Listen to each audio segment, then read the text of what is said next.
Tales with Gigi presents The Nutcracker and the Mouse King. It was a cold night before Christmas, but it was warm in the house of Dr. Stahlbaum. His children had a vivid argument in the kitchen about the presents, which were right behind the door leading to the living room, carefully packed in colorful wrapping paper. "I'm sure this year Uncle Drosselmeyer will give us a whole army of tin soldiers," said Fritz, fighting against each other with cannons and guns. "I hope he doesn't. I hope he gives us something prettier than this. Something like a magic toy theater. Imagine it, with orchestra playing in it and ballerinas dancing across the scene," replied his sister dreamily. "Poor little thing, how gullible you are. Uncle Drosselmeyer doesn't do magic. Or does he?" Gerda persisted. It was not very easy to gather the big family in one room, but soon everyone was at one place before the Christmas tree. The presents lured the children and the unwrapping began. Tin soldiers and dolls were popping out of the boxes. Only their Uncle Drosselmeyer's present was missing. "He has hidden it for us, you'll see," said Clara, but Fritz wasn't as convinced. "I bet he doesn't even remember that today is Christmas Eve. He is so strange sometimes." The children said nothing because they were too polite to ask, but Clara approached the man. She was holding a picture of a sugar plum fairy which she had drawn herself. "This is for you, Uncle Drosselmeyer." The old man was touched by Clara's gift. He pulled out a small package from his waistcoat pocket. "What do I have for little Clara and Fritz? Which one of you wants to open it?" Seeing how small the gift was, Fritz felt disappointed and said, "Let Clara open it." His sister was delighted by the opportunity and started examining the package before opening it. "It's a doll," she whispered almost to herself, and unwrapped it. It was a doll, but not a usual one. It was a soldier and also a nutcracker. His mouth was wide open so that his big jaws could fit a nut in between. "Honestly, not really a very beautiful toy, but at least the soldier looks funny," Clara thought, and thanked her uncle for it. But Fritz didn't like the toy at all. "It's so useless, except for when you break nuts," he mumbled. And that was what the family did after dinner. While Clara had some difficulties to press the jaws of the nutcracker together, Fritz was strong enough to crack the nuts until he tried to break open an extra hard nut, pressing and squeezing the nutcracker until it broke. The poor soldier was left with half of his mouth and looked even worse now. "Why did you do it?" cried Clara, picked up the tin soldier and his jaw carefully, and ran to her mother to tell her what had happened. "My baby, I promise you that when I tell Uncle Drosselmeyer, he will make a new nutcracker as good as the old one by tomorrow morning," said her mother. This didn't help because Clara really liked this one, and now that the soldier was hurt, Clara felt even worse that she should change him for a new one. She left it under the Christmas tree, but she thought he would feel lonely, so she fell asleep among the presents. At midnight, the clock rang, and it woke up Clara. It took her a while to understand where she was when she saw that she was not in bed. She stood up and couldn't believe her eyes. Uncle Drosselmeyer was sitting on the top of the Christmas tree, on the place of the angel. "Uncle Drosselmeyer!" shouted Clara, but he didn't hear her because he was just a doll. She then looked at the nutcracker. He was lying miserably on the floor with his part missing. Unexpectedly, the doll turned his head and smiled at Clara with his half-mouth. "Ah!" The girl turned around to run away, but she hadn't made 2 steps, and she saw that the whole floor was covered with mice. The mice were all dressed in uniforms like soldiers, and they all had rifles. They were led by a terrible creature with 7 heads, and each head had a golden crown on it. This was the Mouse King. Clara was a brave girl, but you should agree that a mouse with 7 heads can freak out anyone.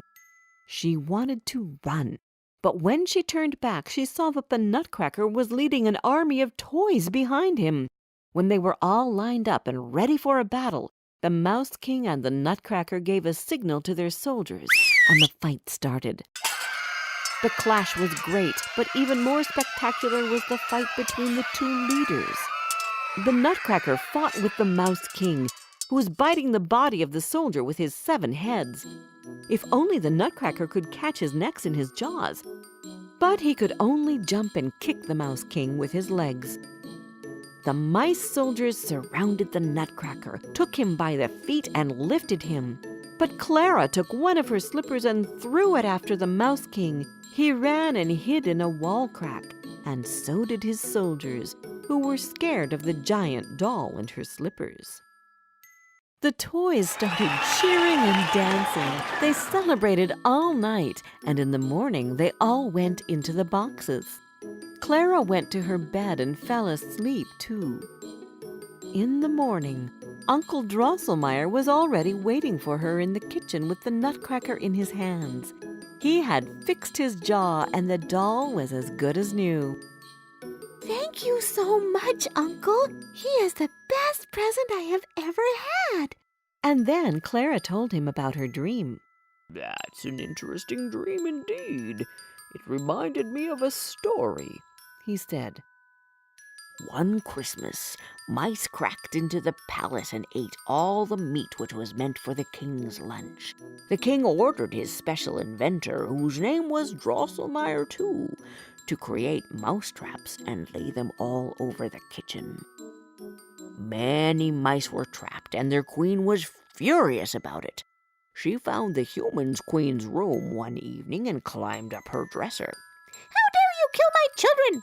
The mouse yelled. I will make you pay for what you did by turning your daughter's beautiful face into something so ugly you wouldn't want to look at, she said, and disappeared behind the curtains. When the king heard the threat, he ordered that 7 cats should guard the princess's bed at night, so that no mice can approach it. But as the cats fell asleep at night, the queen mouse crept up the princess's bed and said her spell. In the morning, when the girl saw herself in the mirror, she screamed in terror. Her nose was so long and her eyes so small that she resembled a mouse a little. Her hair was messy, and she had dots on her chin. The queen and king were furious when they saw what had happened to their child. The king ordered Drosselmeyer to invent something to turn the old look of the princess's face back within 4 weeks. But the poor inventor wasn't a magician, and he had no idea how to deal with the problem, so he went to a friend to ask for advice. The princess should eat the hardest nut, but it should be opened for her by a boy who has never shaved with his eyes closed. He should then make 7 steps backward without stumbling. Only then will she be cured. It was strange advice that his friend gave him, but since he had no other choice, Drosselmeyer followed it. He searched the whole kingdom for the hardest nut. A week had passed when he finally found it. He went to the king.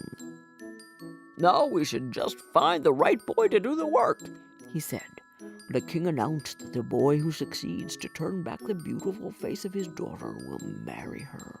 And many boys tried, but none was as strong as to break the nut with his hands.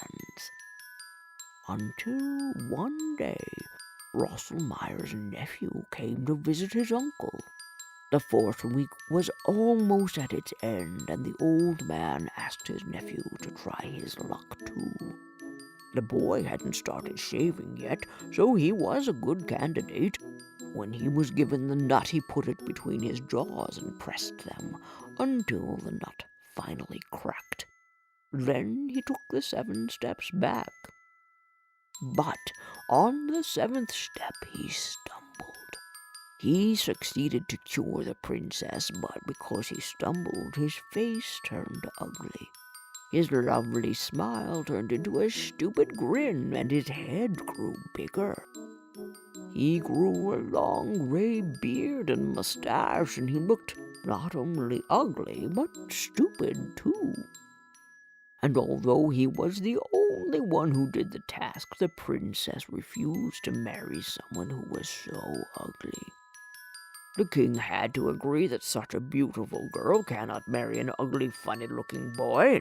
Everyone started pointing at Drosselmeyer's nephew, and even they didn't let him go to school any longer, for he looked so terrible. The boy never went out again. That night, Clara couldn't fall asleep. Not long after she went to bed, she heard the voice of the Mouse King. You will either give me your sweets or I will eat the head of your beloved doll. Clara immediately took out all the sweets and gave them to the Mouse King. He quickly gobbled them and asked for more. So she went down and took out all the sweets that she could find. But the Mouse King wanted more, so she gave him the Christmas pudding and a cake and biscuits. The sweets were running out, and Clara had no idea what to do, plus she thought of her mother's reaction on the next day, and she started crying. The Nutcracker heard her cry and ran to find her. When he arrived, he waited no more. Now that his jaw was fixed, he bit off the Mouse King's heads one by one. Clara took her hero to bed with her, and they watched the most fabulous toy show that one could imagine. Dolls were dancing all over the floor all night long.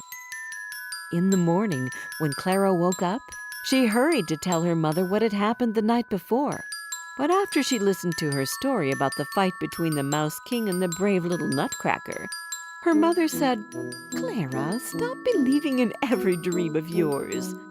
But the girl took out of her pocket 7 golden crowns to prove that it was not just her imagination. Yet her mother didn't believe her. Clara went back to her room crying. I will keep the Nutcracker forever, and if he was a real boy, I would love him for his good heart, no matter how ugly he was, she said, and a tear fell on her bosom. And as she said that, she heard her uncle's voice. She ran to tell him what she was thinking, but she was surprised to see that Uncle Drosselmeyer wasn't alone. His nephew was with him. He was no longer ugly, but beautiful and with a lovely smile. When Clara had said she would love the Nutcracker, she had broken the spell, and now her brave guard was standing in front of her. When their eyes met, they knew that one day they would be married, and they would live happily ever after.